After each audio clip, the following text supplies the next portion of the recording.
النتيجة أبهرتني بمعنى الكلمة. عملتها في خطوة واحدة بس من غير ما يكون عندي شوكولاتة ولا أي حاجة.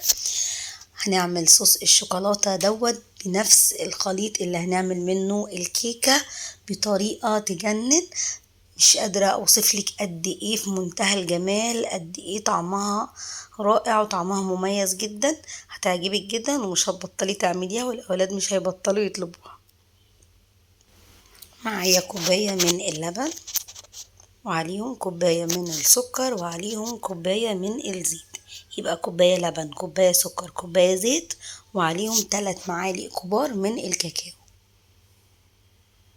هنضرب المكونات دي كده سوا مع بعض في الخلاط الكهرباء او بالهاند بلندر. تقدري تعمليها عادي في الخلاط، مش شرط الهاند بلندر.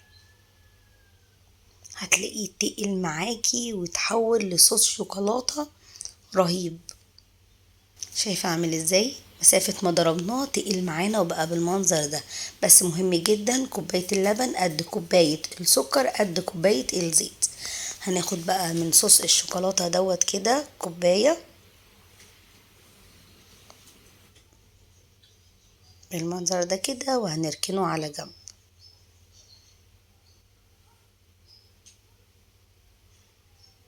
بصي المنظر عامل ازاي، عبارة عن لبن وسكر وزيت. بقيت بقى صوص الشوكولاتة هننزل عليه ب2 من البيض. نزلت عليه بيضتين وهضرب كويس جدا بالمنظر ده كده.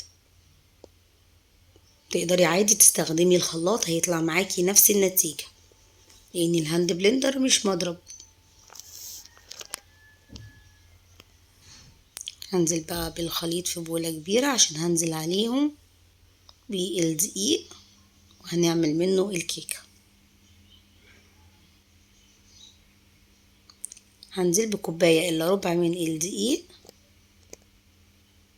وعليهم معلقة كبيرة من البيكنج باودر وربع معلقة من الفانيليا.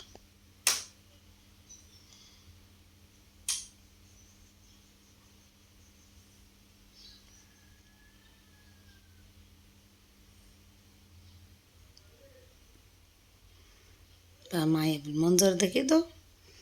هناخده بقى نحطه في الصينية بتاعتنا. هدهن الصينية بشوية كده من الزيت.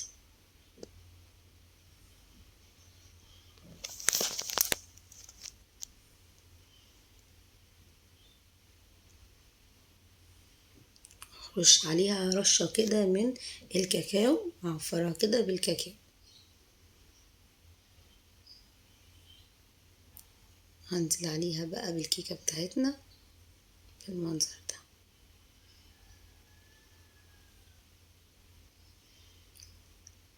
هنحطها بقى في الفرن على درجة حرارة 180. اهم حاجة درجة حرارة 180، يبقى درجة حرارة 180 علشان لو الفرن درجة الحرارة بتاعته عالية هتطلعها معاكي مش مظبوطة. المفروض الكيكة تاخد في الفرن مش اقل من 45 دقيقة ل40 دقيقة. لكن لو اخدت معاكي نص ساعة 20 دقيقة كده الفرن عالي ومش هتطلع معاكي النتيجة زي ما انت حابة. بعد ما استوت وطلعناها من الفرن هنزل عليها بقى، بس سبتها تبرد الاول تماما. بعد كده نزلت عليها بصوص الشوكولاتة الكوباية اللي كنا سايبينها على جنب.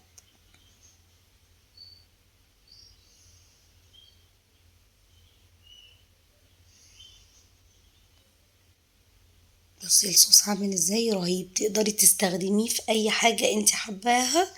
الصوص لوحده طعمه يجنن. كريم جانتيه اختياري حطيته كده هزين بيه الكيكة بتاعتنا.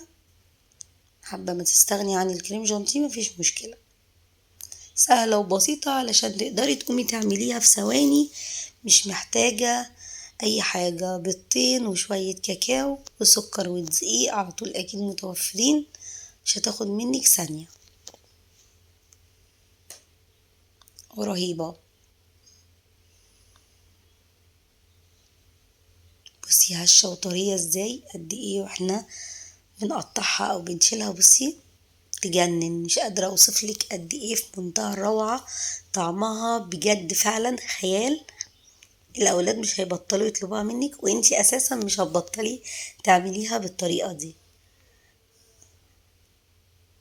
لا بجد عايزة أقوم أعملها تاني. الفيديو ده أنا منتجته بعد ما خلصناها وأكلناها، الكلام ده كان من يومين. شكلي هقوم أعملها تاني دلوقتي، بجد تجنن. طعمها كان رائع يعني مش قادرة أوصفلك قد إيه كان طعمها خطير. لا شكلي بعد المونتاج هقوم أعملها تاني، مش قادرة أقاوم المنظر، كانت تجنن.